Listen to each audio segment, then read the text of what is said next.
A gente fala agora sobre educação. Faltando poucos meses para o Enem, o INEP está sob nova direção. Danilo Dupas será substituído por Carlos Moreno, que assume como sexto presidente do Instituto Nacional de Estudos e Pesquisas Educacionais. E sobre essa mudança, faltando tão pouco tempo para o exame, vamos conversar agora com o ministro da Educação, Vitor Godoy. Ministro, boa noite, bem-vindo aqui ao Jornal Jovem Pan. Boa noite a todos. Ministro, eu queria entender os motivos dessa troca. Por que a saída de Danilo Dupas e por que a indicação de Carlos Moreno? Ok, bom, o presidente Danilo Dupas me procurou na semana passada e, por questões pessoais, ele pediu o afastamento do cargo. Ele tem trabalhado já no INEP desde o início de 2021.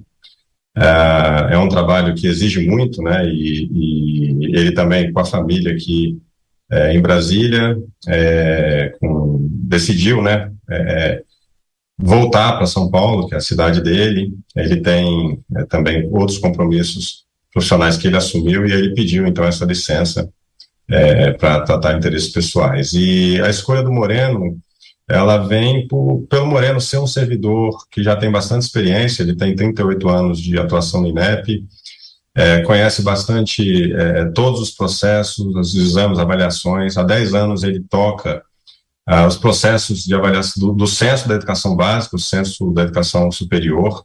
São processos que são bastante importantes e ele já exerceu também em outras oportunidades diversas outras funções dentro da autarquia. É um nome que é bastante respeitado no setor e acredito que vai fazer um excelente trabalho à frente da autarquia. Agora, ministro, essa mudança na condução, no comando do INEP, acontece há poucos meses da realização do Enem deste ano, que está prevista agora a realização das provas para novembro.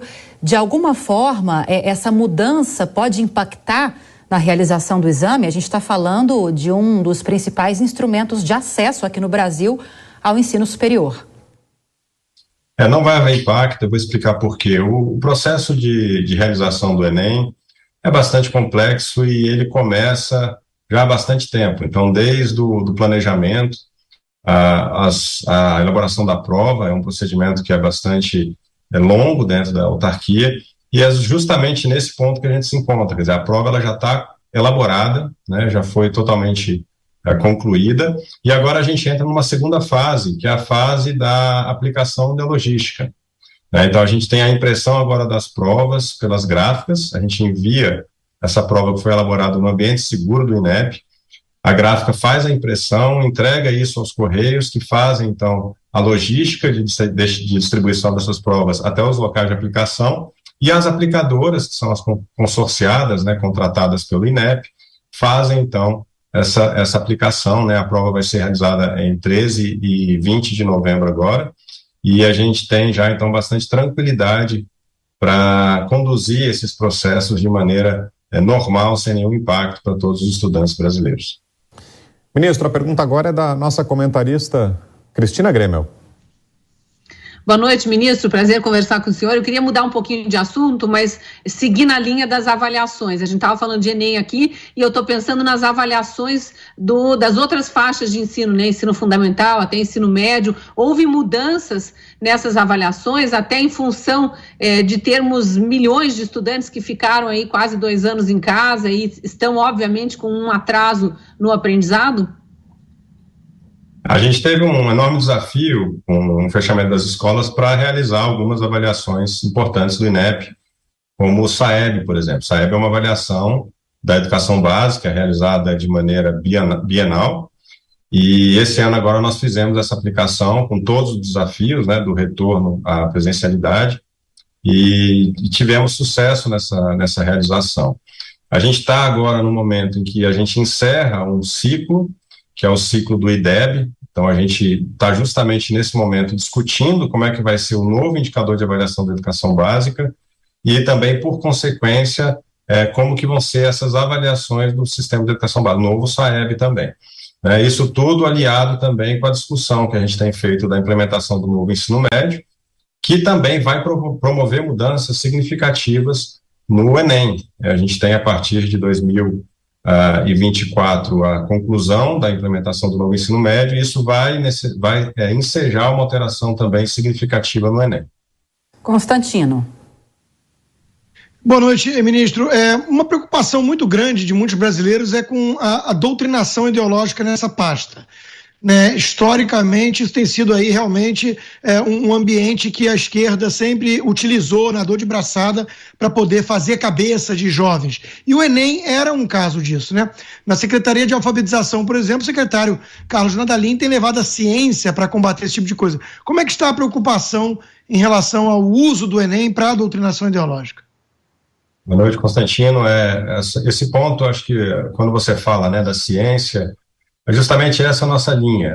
Acredito que a gente, trabalhando com políticas públicas baseadas em evidências científicas, a gente consegue mostrar, né, para o sistema o que é melhor, o que de fato melhora a qualidade da educação. Então, essa política de alfabetização que nós temos hoje, né, com a criação da secretaria, o lançamento da política em 2019, um trabalho técnico e científico que foi feito para a construção das abordagens pedagógicas na alfabetização, hoje já está trazendo frutos importantes para a educação brasileira, né? A gente fez agora recentemente um documentário que fala da implementação do Tempo de Aprender, que é o principal programa da política de alfabetização, e a gente conversou, por exemplo, com alguns profissionais, algumas professoras alfabetizadoras, e o relato de uma delas foi bastante elucidativo, né? Ela era uma professora com cerca de 25 anos de experiência em alfabetização no município de Capim Branco, Minas Gerais.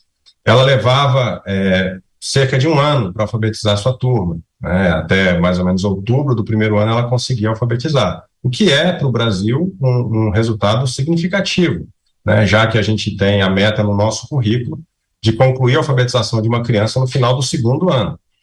E essa professora, então, ela adotou todas as abordagens pedagógicas do programa Tempo de Aprender e conseguiu alfabetizar 80% da turma dela em maio do primeiro ano. Ou seja, em 4 meses, ela conseguiu alfabetizar 80% da turma. E lembrando que essa turma que ela alfabetizou foi uma turma que veio de escolas fechadas. Então, ela veio com a pré-escola, com o preparo para a alfabetização muito menor do que outras crianças que ela recebia normalmente. Então, com a ciência e com políticas públicas bem construídas, a gente consegue ter resultados educacionais de qualidade e enfrentar um pouco essa discussão, né, mais ideológica que existe na educação. O ministro, e falando sobre o INEP, me lembro que no final do ano passado houve aquela questão da saída de servidores, né? Um grupo de 30, 40 servidores apresentou um pedido coletivo de exoneração. Como é que ficou essa situação, ministro? Esses servidores saíram da pasta, foram exonerados ou reassumiram as funções? E qual foi o impacto disso para o Instituto, para o INEP? O INEP tem um corpo técnico altamente qualificado, tem altos índices de servidores com doutorado, com mestrado. São pessoas que são profundamente conhecedoras de educação, e o que acontece é que a gente percebeu que em algumas das situações, alguns dos processos importantes do próprio Enem ficavam concentrados na responsabilidade de alguns poucos servidores, e o trabalho que o presidente Danilo fez foi institucionalizar esses processos. A gente não pode depender de pessoas num processo tão importante para a sociedade brasileira como o Enem.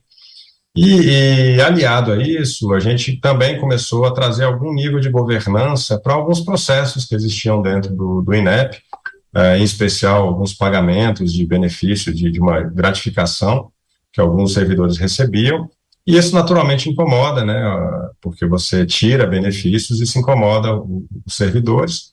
E houve, então, na verdade, uma organização de alguns desses servidores, que não são muitos, se a gente comparar com a quantidade de servidores do INEP que existem, e que tentaram, de alguma forma, né, reclamar e afetar um pouco a realização do Enem do ano passado, né? Esperaram um momento que é bastante sensível, que é o momento da aplicação do exame, mas a gente conseguiu, né, com o apoio dos outros servidores que têm essa responsabilidade com o interesse público e o compromisso com a entrega dos serviços pelo INEP, conseguimos superar, né? A gente fez várias substituições desses servidores que pediram para sair, e hoje nós temos, então, já um ambiente agora também com a chegada do Moreno, né? Onde a gente tem essa garantia da continuidade dos exames. O INEP ele tem feito algumas medidas que são inovadoras e que nunca antes a gente tinha conseguido fazer. Então, por exemplo, no início desse ano a gente publicou o cronograma de todos os exames e avaliações que serão realizados nesse ano, uma coisa que não acontecia, né? A gente ia publicando os editais na medida do passar dos meses. Agora a gente deu transparência desde o início do ano, como é que ia ser a aplicação. E pela primeira vez agora, né, desde 2009 que o Enem é realizado, nunca houve uma licitação para contratar a aplicação da prova. Então agora a gente também vai soltar uma audiência pública, agora no início de agosto, para fazer uma licitação para contratar a aplicadora. A gente espera, inclusive, que isso gere uma economia significativa para os cofres públicos. Então, a palavra do ministro da Educação, Vitor Godoy. Obrigado mais uma vez, ministro, pela entrevista. Boa noite. Obrigado, uma boa noite a todos.